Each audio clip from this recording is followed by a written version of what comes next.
In this video, we are going to look at how to download or repost a WhatsApp status using Xender. So go to your Play Store and install Xender if you don't have it yet. Once it is installed, open it. Then you have to go through the opening stage of it, agree to the terms and conditions and the privacy policy.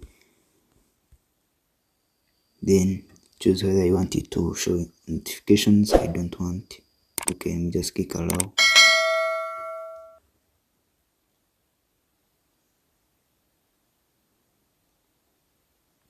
And once they uploads, now click on the WhatsApp icon up here in the top menu bar.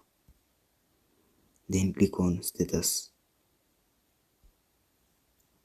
Then click on this down button, says connect. Once you do that, come back here. It will open WhatsApp for the first time, then come back to Xender and you will see the statuses posted by your contacts. And now you can either download the status to your phone by clicking this download icon, and the status will be saved.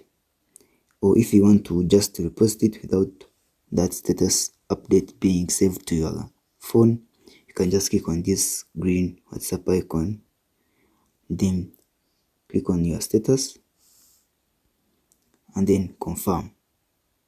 You can remove this caption put automatically by Xender and then finish by clicking the send button to post the status. So that's it about how you can save WhatsApp status or repost it using Xender.